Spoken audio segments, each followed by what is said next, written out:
Good morning. A little bit of an early start today, but not too early.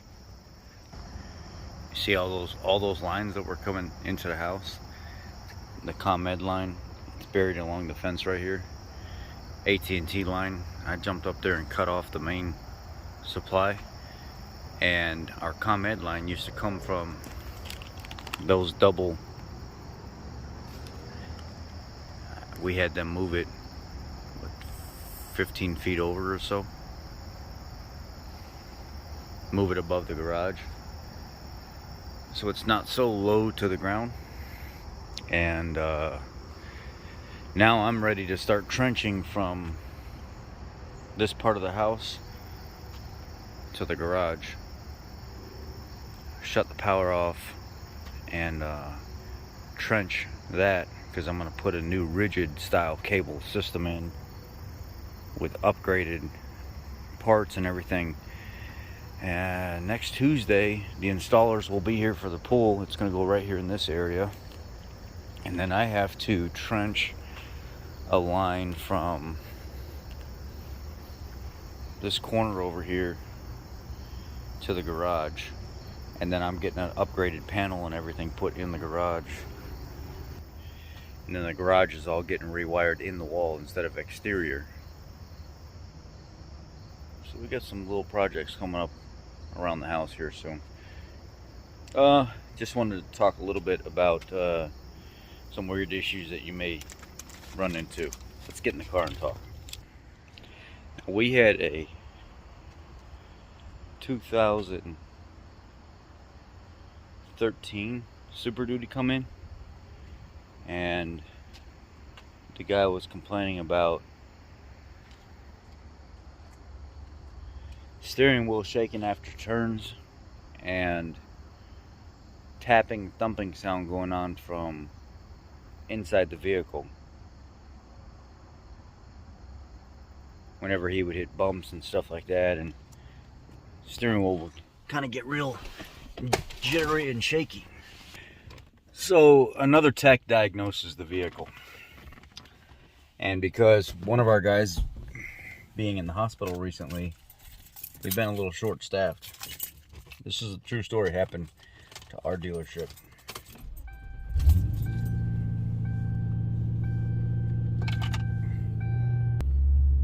So I get the job because nobody's able to get it done, and this just happened the other day. I'm asking why am I repairing this vehicle? Why am I doing somebody else's work? Well, because I want to know that it was diagnosed correctly. It's not that I don't trust anybody. I want to know for myself why this vehicle is here, why these parts were put on this ticket, and why I'm replacing this. I'm not just a yes man, you know. I don't just say yes, yes, yes, and just go do it. I want to know why I'm doing it. So they had given me the scenario and stuff, and I said, let me get it up in the air and look at it. I get it up in the air and I look at it. The drag link is wore out, popping up and down. The tie rod assembly's popping up and down. I said, so for sure, they definitely ordered the right parts. So let me go ahead and get all that stuff done and adjusted first. So I get everything installed. I set my toe and everything while I'm on the rack, and go ahead and set my clear view and everything with the steering wheel. And I go for just a parking lot test drive. I don't feel anything at first.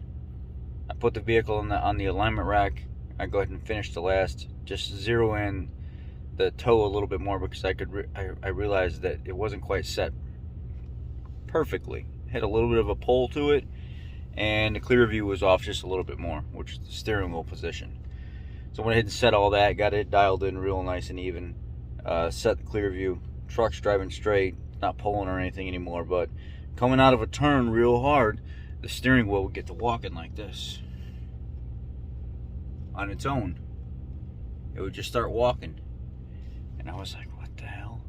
And then if you kept driving through that, it would shimmy and walk faster without you touching the steering wheel, or with you touching the steering wheel too. And then sometimes even driving straight, it'd catch a little bump and it would start walking, shimmying back and forth. What the hell's going on? Why is this why is it doing this? So I'm like, you know what? Something's going on here. So the diesel tech, he comes over. I'm a diesel tech, but he's another guy, another diesel tech. He comes over and he said, lock in the hub on this driver's side here, and let's see what the U-joints sound like. We lock in the hub, and he goes to spin the wheel, and it's like, he was like, oh, U-joints are fucked on this thing.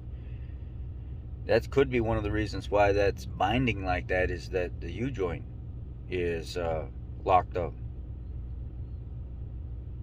So I sprayed the U-joint caps and stuff down and get some grease and stuff in it. It starts to rotate more, the sound goes away and stuff like that. Still doing it. Go to the passenger side, it ain't doing it. But it's awfully hard to turn. And I reach down there and I look at the hub. The customer had the hub locked in the whole entire time. He just bought the vehicle like 2 months ago. Said it's been happening since he bought it. The passenger side hub was locked in. I reached down there, tried to turn it by hand. Go to get it to turn.